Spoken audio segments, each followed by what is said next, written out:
ஓம் சாந்தி. 21/9/2025 அவ்யக்த Bapdada. Revise date 2/2/2007 Madhuban. பரமாத்ம பிராப்திகளில் நிறைந்த ஆத்மாவின் அடையாளம் ஹோலியஸ்ட், ஹையஸ்ட் மற்றும் ரிச்சஸ்ட் நிலை, அதாவது மிக மிக தூய்மையான, மிக சிரேஷ்டமான மற்றும் மிக மிக செல்வந்த நிலையில் இருப்பது. இன்று உலகை மாற்றக்கூடிய பாப்தாதா தனது துணையாக இருக்கும் குழந்தைகளை சந்திப்பதற்காக வந்திருக்கின்றார். ஒவ்வொரு குழந்தையின் நெற்றியிலும் விசேஷமாக பரமாத்ம விசேஷ பிராப்திகளை பார்த்து கொண்டிருக்கின்றார். ஒன்று தூய்மை, இரண்டாவது சிரேஷ்டமான மிக உயர்ந்த நிலை, மூன்றாவது செல்வந்த நிலை, ஹோலியஸ்ட், ஹையஸ்ட் மற்றும் ரிச்சஸ்ட் நிலை. இந்த ஞானத்தின் அஸ்திவாரமே தூய்மை ஆவதாகும். ஆக ஒவ்வொரு குழந்தையும் தூய்மையாக இருக்கிறீர்கள். தூய்மை என்றால் பிரம்மச்சரியம் மட்டும் அல்ல, ஆனால் மனம், சொல், செயல், சம்பந்தம் மற்றும் தொடர்பிலே தூய்மையாக இருப்பது. பாருங்கள், பரமாத்மா பிராமண ஆத்மாக்களாகிய நீங்கள் முதல், இடை, கடைசி ஆகிய 3 காலங்களிலும் தூய்மையாக இருக்கிறீர்கள். முதலில் ஆத்மா பரந்தாமத்தில் இருந்த பொழுது அங்கும் தூய்மையாக இருந்தீர்கள். பிறகு ஆதியில் ஆரம்ப காலத்தில் கீழே இறங்கி வரும்பொழுது தேவதா ரூபத்திலும் தூய்மையான ஆத்மாவாக இருந்தீர்கள். தூய்மை என்றால் பவித்ர ஆத்மா. அந்த பவித்ர ஆத்மாவின் விசேஷத்தன்மை இல்லறத்தில் இருந்தாலும் சம்பூர்ண தூய்மையுடன் இருப்பது. மற்றவர்களும் தூய்மையாக ஆகிறார்கள், ஆனால் உங்களுடைய தூய்மையின் விசேஷத்தன்மை என்னவென்றால் கனவிலும் அசுத்தம் என்பது மனம் மற்றும் புத்தியை தொடாமல் இருப்பது. சத்யுகத்தில் ஆத்மாவும் தூய்மையாக ஆகிறது மற்றும் உங்களுடைய உடலும் தூய்மையாக ஆகிறது. ஆத்மா மற்றும் உடல் இரண்டும் தூய்மையாக தேவ ஆத்மாவின் ரூபத்தில் இருக்கிறது. இதுதான் சிரேஷ்டமான தூய்மையாகும். தூய்மையாக ஆவதைப் போன்று சிரேஷ்டமாகவும் ஆகிறீர்கள்.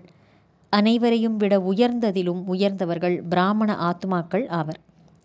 மேலும் உயர்ந்ததிலும் உயர்ந்த தந்தையின் குழந்தைகளாக ஆகிறீர்கள். ஆதியில் பரந்தாமத்திலும் சிரேஷ்டமாக, அதாவது தந்தையின் கூடவே இருக்கிறீர்கள். இடையில் பூஜைக்குரிய ஆத்மாவாகவும் ஆகிறீர்கள். எவ்வளவு அழகான கோயில் உருவாகிறது மற்றும் எவ்வளவு விதிப்படி உங்களுக்கு பூஜைகள் நடக்கின்றன. எவ்வளவு விதிப்படி தேவதைகளாகிய உங்களுக்கு கோயிலில் பூஜை நடைபெறுகிறதோ அந்த அளவு மற்றவர்களுக்கு கோயில் கட்டலாம், ஆனால் விதிப்படி பூஜைகள் தேவதையின் ரூபத்தில் உங்களுக்குத்தான் நடக்கிறது. ஆக தூய்மையாகவும் இருக்கிறீர்கள், சிரேஷ்டமானவர்களாகவும் இருக்கிறீர்கள், கூடவே செல்வந்தர்களாகவும் இருக்கிறீர்கள். உலகத்திலே மிகப்பெரிய செல்வந்தர் என்று உலகத்தினர் சிலரை கூறுகின்றனர். ஆனால் சிரேஷ்டமான ஆத்மாக்களாகிய நீங்கள் கல்பத்திலேயே செல்வந்தர்களாக இருக்கிறீர்கள். முழு கல்பத்திலும் செல்வந்தர்களாக இருக்கிறீர்கள். தனது பொக்கிஷங்களின் நினைவு வருகிறதல்லவா? எவ்வளவு பொக்கிஷங்களுக்கு எஜமானர்களாக இருக்கிறீர்கள். அழிவற்ற பொக்கிஷங்களை இந்த ஒரு பிறப்பில் பிராப்தியாக அடைகிறீர்கள். அது பல பிறவிகளுக்கு கூடவே வருகிறது. வேறு யாருடைய பொக்கிஷமும் பல பிறவிகளுக்கு கூடவே வருவதில்லை. ஆனால் உங்களுடைய பொக்கிஷம் ஆன்மீகமானது.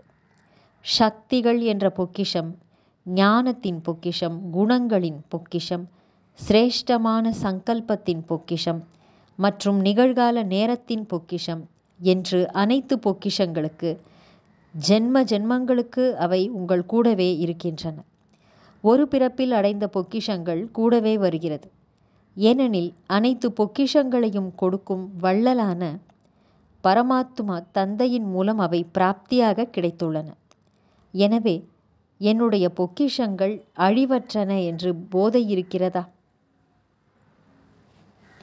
இந்த ஆன்மீக பொக்கிஷங்களை அடைவதற்கு சகஜ யோகிகளாக ஆகியிருக்கிறீர்கள். நினைவு சக்தியின் மூலம் பொக்கிஷங்களை சேமிக்கிறீர்கள். இந்த நேரத்திலும் அனைத்து பொக்கிஷங்களிலும் நிரம்பி கவலையற்ற சக்கரவர்த்தியாக இருக்கிறீர்கள். ஏதாவது கவலை இருக்கிறதா? என்ன? ஏனெனில் உங்களிடம் இருக்கும் இந்த பொக்கிஷத்தை எந்த திருடனும் வந்து திருட முடியாது. ராஜா வந்து அனுபவிக்க முடியாது. அது தண்ணீரில் மூழ்காது. ஆகையால் நீங்கள் கவலையற்ற சக்கரவர்த்தியாக இருக்கிறீர்கள். ஆக இந்த பொக்கிஷங்களின் நினைவு சதா இருக்கிறதல்லவா? மேலும் நினைவு கூட ஏன் எளிதாக இருக்கிறது?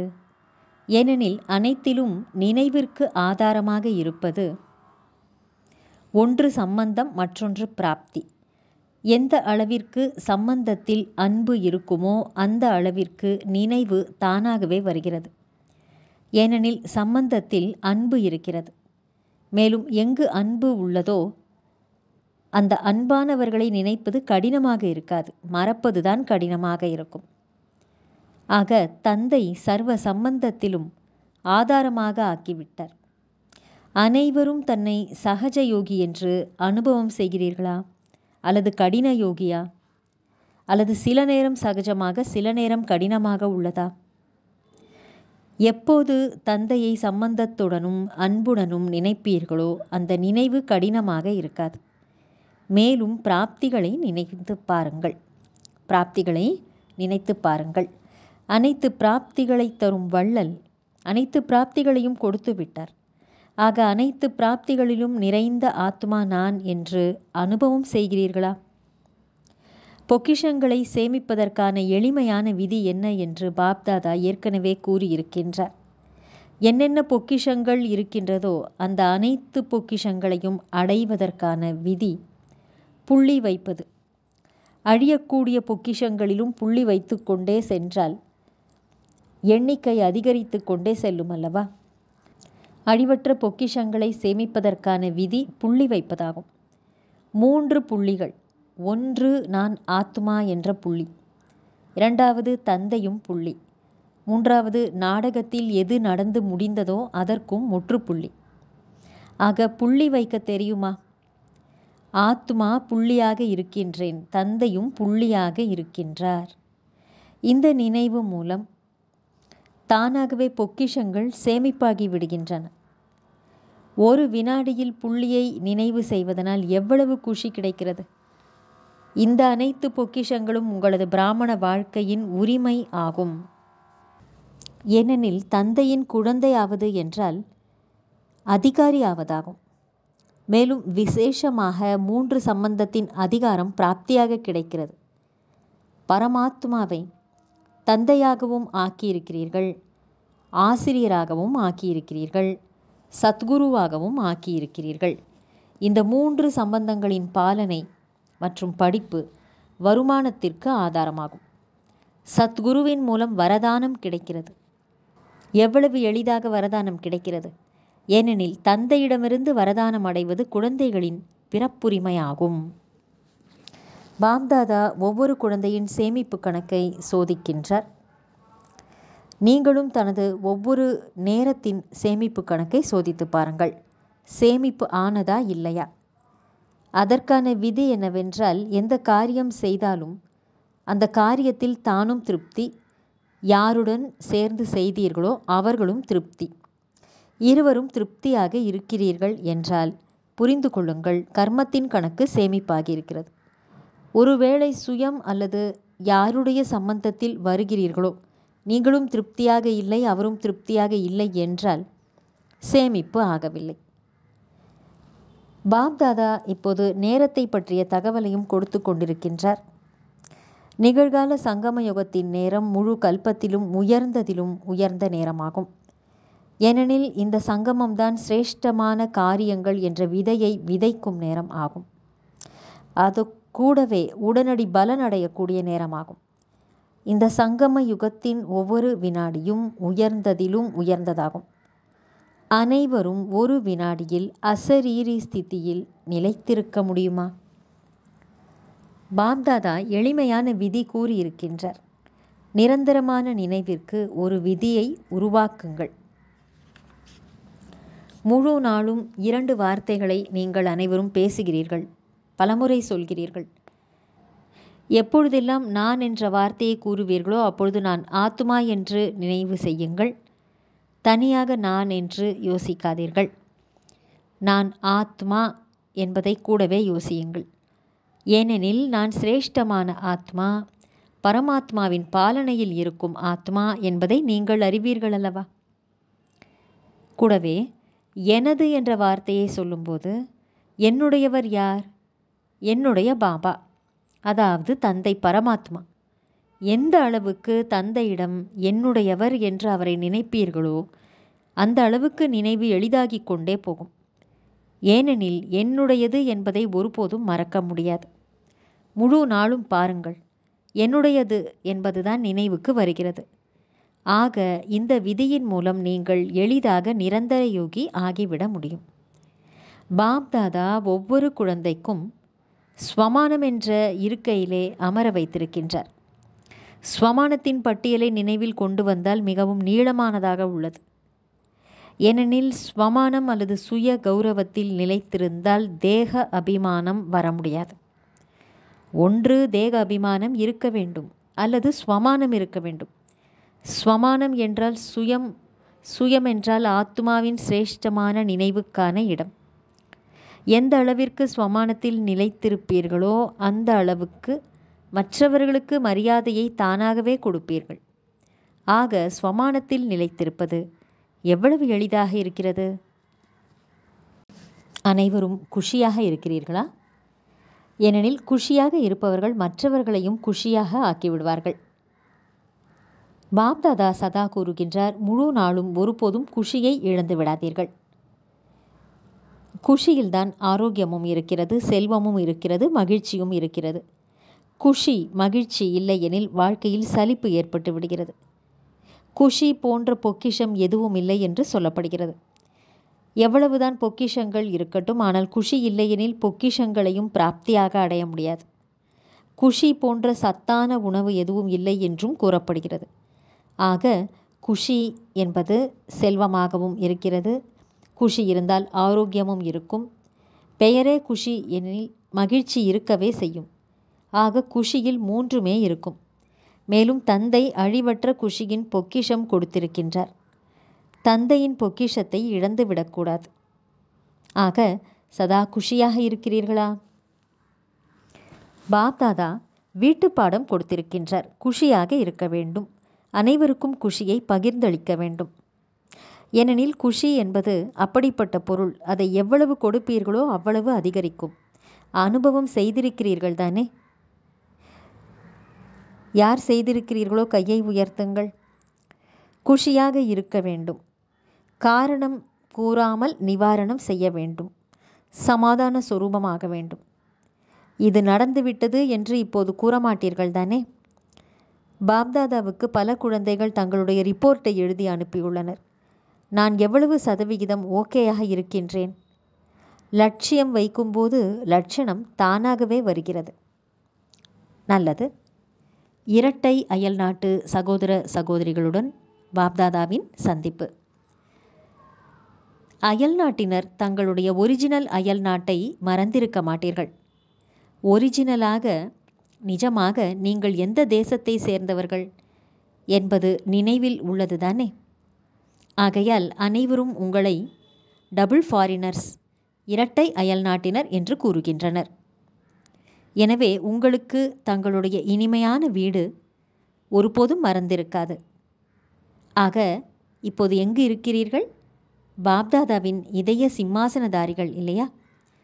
பாப்தாதா கூறுகின்றார், ஏதாவது சிறிய அல்லது பெரிய பிரச்சனை வந்தால் பிரச்சனை அல்ல, ஆனால் சோதனைத்தாள் உங்களை முன்னேற்றுவதற்காக வருகிறது. பாப்தாதாவின் இதய சிம்மாசனத்திற்கான உரிமை உங்களுக்கு இருக்கிறது. இதய சிம்மாசனதாரியாக ஆகிவிடுங்கள். பிறகு பிரச்சனைகள் விளையாட்டு பொருட்களாக ஆகிவிடும். பிரச்சனையை கண்டு பயப்பட மாட்டீர்கள், விளையாடுவீர்கள். அனைவரும் பறக்கும் கலையில் செல்பவர்கள் தானே? அல்லது நடப்பவர்களா? பறப்பவர்களா அல்லது நடப்பவர்களா? அவ்வப்பொழுது பறப்பதை விட்டு விடுகிறீர்களா என்ன? சிலர் பாப்தாதாவிடம் கூறுகிறார்கள், பாபா, நான் மிக நன்றாக நடந்து கொண்டிருக்கிறேன் என்று. எனவே பாப்தாதா கேட்கின்றார், நடந்து கொண்டிருக்கிறீர்களா அல்லது பறந்து கொண்டிருக்கிறீர்களா? இப்பொழுது நடக்கக்கூடிய நேரம் அல்ல, பறக்கின்ற நேரமாகும். ஆர்வம், உற்சாகம், தைரியம் என்ற இறக்கை ஒவ்வொருவரிடத்திலும் இருக்கிறது. எனவே இறக்கையின் மூலம் பறக்க வேண்டும். தினமும் சோதித்து பாருங்கள். பறக்கும் கலையில் பறந்து கொண்டிருக்கின்றேனா? பாப்தாதா பார்த்தார், அயல் நாட்டில் சேவை நிலையங்கள் அதிகரித்து கொண்டே இருக்கின்றன. இன்னும் அதிகரித்து கொண்டே செல்லும். எவ்வாறு இரட்டை அயல் நாட்டினர்களாக இருக்கிறீர்களோ அவ்வாறு இரட்டை சேவையை மனதினாலும் வார்த்தைகளாலும் செய்து கொண்டே செல்லுங்கள். மன சக்தியின் மூலம் ஆத்மாக்களுக்கு ஆன்மீக விருத்தி ஏற்படுத்துங்கள். வாயுமண்டலத்தை உருவாக்குங்கள். இப்பொழுது துக்கம் அதிகரிப்பதை பார்த்து கருணை வரவில்லையா? உங்களுடைய சிலைகளுக்கு முன்னால் சென்று அவர்கள் கதறிக்கொண்டிருக்கிறார்கள், கருணை காட்டுங்கள், கருணை காட்டுங்கள் என்று.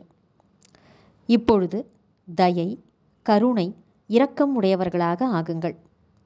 தன் மீதும் கருணை மற்றும் மற்ற ஆத்மாக்களின் மீதும் கருணை. நல்லது. முதல் முறை வந்தவர்கள் எழுந்து கொள்ளுங்கள். உங்கள் அனைவருக்கும் பிராமண பிறப்பின் வாழ்த்துக்கள். நல்ல இனிப்பு கிடைக்கும். ஆனால் பாப்தாதா உங்களுக்கு தில்குஷ் என்ற இனிப்பை கொடுத்து கொண்டிருக்கின்றார். முதல் முறை மதுவனத்திற்கு வந்ததற்கு இந்த தில்குஷ் இனிப்பு சதா நினைவில் வைத்துக் கொள்ளுங்கள். அந்த இனிப்பு வாயில் போட்டால் கரைந்து போய்விடும். ஆனால் இந்த தில்குஷ் என்ற இனிப்பு சதா உங்கள் உள்ளத்தை குஷி ஆக்குகின்ற இந்த இனிப்பு உங்கள் கூடவே சதா இருக்கும். வந்திருக்கும் உங்களை பார்த்து பாப்தாதா மற்றும் உள்நாடு வெளிநாடு அனைத்து சகோதர சகோதரிகள் குஷியடைந்து கொண்டிருக்கிறார்கள். வந்திருக்கும் உங்களை பார்த்து பாப்தாதா மற்றும் உள்நாட்டு வெளிநாட்டு சகோதர சகோதரிகள் குஷியடைந்து கொண்டிருக்கிறார்கள். நல்லது. பாப்தாதாவின் ஆன்மீக ட்ரில் நினைவுள்ளது தானே? இப்பொழுது பாப்தாதா ஒவ்வொரு குழந்தையிடமும், புதிய குழந்தையாக இருந்தாலும் பழைய குழந்தையாக இருந்தாலும் சரி, சிறியவர்களாக இருந்தாலும் பெரியவர்களாக இருந்தாலும், சிறியவர்கள் மிக விரைவாக தந்தைக்கு சமமாகிவிட முடியும். இப்பொழுது ஒரு வினாடியில் மனதை எங்கு ஈடுபடுத்த விரும்புகிறீர்களோ அங்கு உங்கள் மனம் ஒருநிலை ஆகிவிட வேண்டும். இந்த ஒருநிலைப்படுத்தும் ட்ரில்லை சதா செய்து கொண்டே இருங்கள். இப்பொழுது ஒரு வினாடி மனதிற்கு எஜமானராகி, நான் மற்றும் எனது உலகம் பாபா, வேறு யாரும் இல்லை என்ற ஏகாகிர ஸ்திதியிலே நிலைத்து விடுங்கள். நல்லது. நாலாபுறங்களிலும் உள்ள அனைத்து தீவிர முயற்சியாளரான குழந்தைகளுக்கு சதா ஆர்வம், உற்சாகம் என்ற இறக்கைகளால் பறக்கும் கலையின் அனுபவ மூர்த்தியாக இருக்கும் குழந்தைகளுக்கு, சதா தனது ஸ்வமானம் என்ற இருக்கையில் நிலைத்திருக்கும் குழந்தைகளுக்கு, சதா கருணை உள்ளம் கொண்டவராகி உலக ஆத்மாக்களுக்கு மனதின் சக்தியின் மூலம் சுகம் மற்றும் சாந்தியின் அஞ்சலியை கொடுக்கக்கூடிய கருணையும் இரக்கமும் உள்ள குழந்தைகளுக்கு, சதா தந்தையின் அன்பில் மூழ்கியிருக்கும் இதய சிம்மாசனதாரி குழந்தைகளுக்கு பாப்தாதாவின் அன்பான நினைவுகள் மற்றும் நமஸ்தே.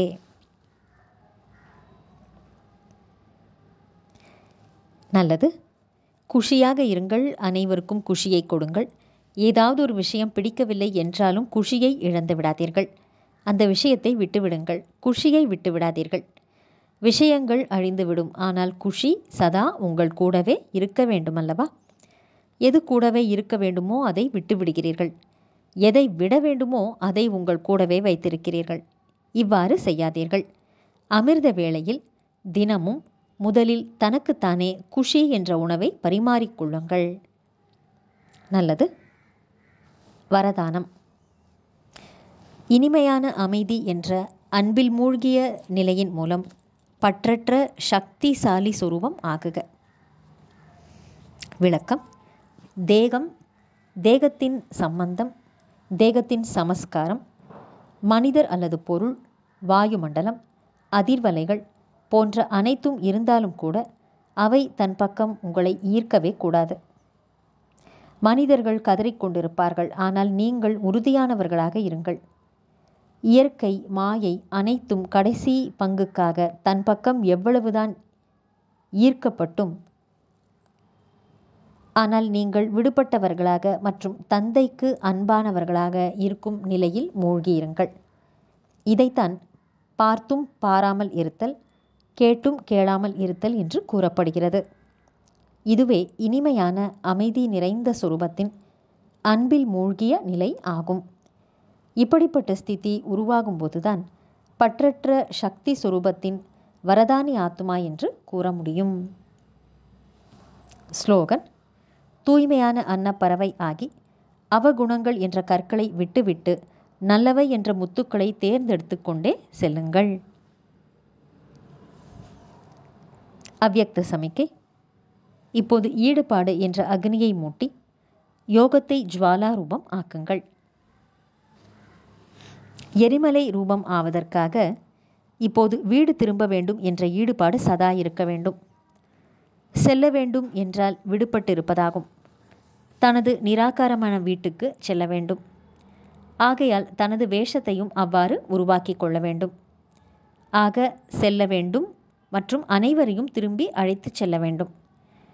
இந்த நினைவின் மூலம் தானாகவே சர்வ சம்பந்தம், இயற்கையின் அனைத்து கவர்ச்சிகளிலிருந்து விடுபட்டு, அதாவது சாட்சியாக ஆகிவிடுவீர்கள். சாட்சி ஆவதனால் எளிதாகவே தந்தைக்கு துணையாக அல்லது தந்தைக்கு சமமாக ஆகிவிடுவீர்கள். நல்லது. ஓம் சாந்தி.